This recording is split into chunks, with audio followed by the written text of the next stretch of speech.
Je suis rentrée à la maison un peu plus tard que d'habitude le soir où j'ai décidé d'avoir un entretien avec Fiacre. La semaine avait été particulièrement bousculée. À la banque, la plupart des employés étaient à cran en raison de l'audit interne en cours. Ajouté à cela, l'Église préparait la conférence qui réunissait chaque année les pasteurs de l'Alliance des apôtres de l'Éternel du Gabon. C'était la 18e conférence biennale. C'est d'ailleurs au cours de la 2e édition que Fiacre, alors jeune pasteur, m'avait remarqué. La conférence, qui allait s'étendre sur 6 jours, réunissait du beau monde. D'éminents orateurs en provenance de plusieurs pays allaient s'entretenir avec les pasteurs de l'Alliance des apôtres de l'Éternel venus des 4 coins du Gabon. L'objectif était de les aider à créer l'autonomie des pasteurs. Le thème de la conférence de cette année était les enjeux du ministère pastoral. Fiacre était déjà entré. Plus tard, dans l'intimité de notre chambre, j'étais assis sur le lit, attendant qu'il sorte de la salle de bain pour avoir une conversation avec lui.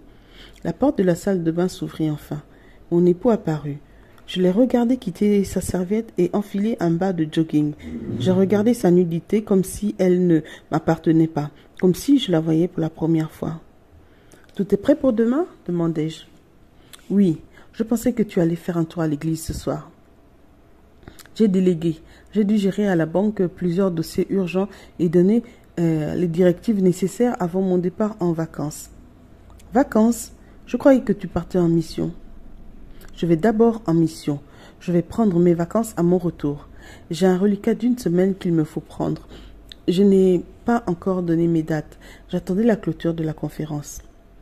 Fiacre remarqua que quelque chose me turlupinait. « Je te trouve bizarre, dit-il en jetant sa serviette sur l'une des chaises. J'aimerais te parler de quelque chose. » Le ton sérieux de ma voix l'interpella. « Tu as des soucis au bureau ?»« Non, non, cela nous concerne. » Au lieu de se glisser sous la couette, Fiacre s'assit sur la chaise, là où quelques minutes plus tôt, il avait jeté sa serviette. « Je t'écoute. » Je pris une respiration profonde. Je ne sais même pas vraiment par où commencer. Je ne suis pas satisfaite. Comment ça, tu n'es pas satisfaite? Je veux dire sexuellement. Fiacre me regarda interloqué. Qu'est-ce que tu viens de dire? Tu m'as entendu. Un court silence nous sépara un moment. Comment ça, tu n'es pas satisfaite? Je n'ai jamais eu d'orgasme. Fiacre me regarda comme s'il ne me connaissait pas. J'ai eu l'impression d'être sale, d'être une moins que rien à la façon dont il me dévisageait. Tu es en train de me dire que je ne suis pas un homme, que je ne sais pas te faire l'amour? Fiacre, s'il te plaît, ce n'est pas ce que je dis.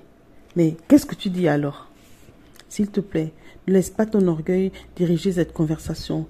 Je ne dis pas que tu n'es pas un homme, je dis juste que je n'ai jamais eu d'orgasme. Fiacre resta silencieux un long moment. 15 ans, Liliane. Cela fait 15 années que nous sommes mariés, que je monte sur toi.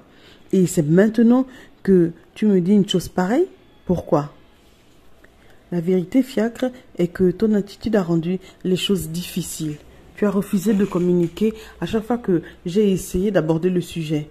Je suis poli quand je dis que tu as refusé de communiquer. En réalité, tu m'as carrément rabroué. Fiacre me fixa intensément pendant quelques secondes. Je vis la colère dans ses yeux, quelque chose qui ressemblait à une rage contenue. « Tu baises avec un autre homme, c'est ça ?»« Fiacre. »« Fiacre quoi? Hein? Tu es en train de me dire que tu n'as jamais eu d'orgasme. C'est normal que je te pose la question. Si tu sais que je ne te fais pas jouir, c'est que forcément tu l'as découvert en écartant tes jambes à quelqu'un d'autre. » Je fus choquée par ces propos. Mon mari ne s'était jamais adressé à moi de cette façon auparavant. Il avait toujours été dur, mais son langage n'avait jamais emprunté une telle muflerie. Le ton de sa voix avait changé, son rythme respiratoire aussi. J'avais l'impression qu'il allait bondir sur moi si je lui répondais par l'affirmative.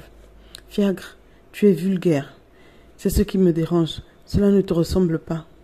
Vulgaire ou pas, tu n'as pas répondu à ma question. »« Non, je n'ai pas d'amant. » Fiacre me fixa avec un regard enragé.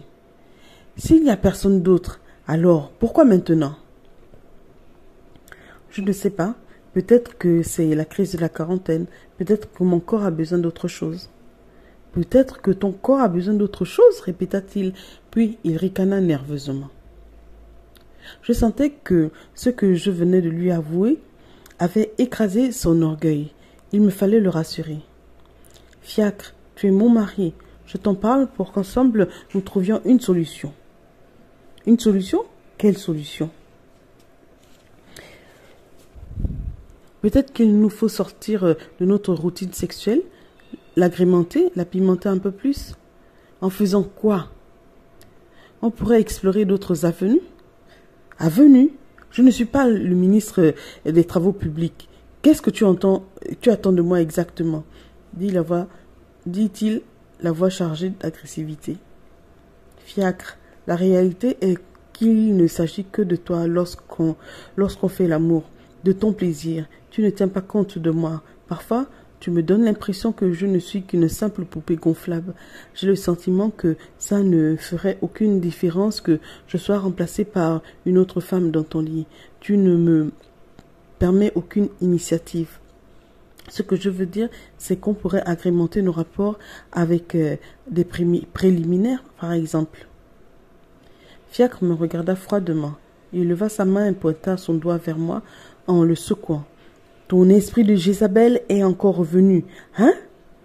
Ce n'est pas à toi que j'ai dit qu'un homme qui se respecte ne met pas sa bouche là-bas, hein?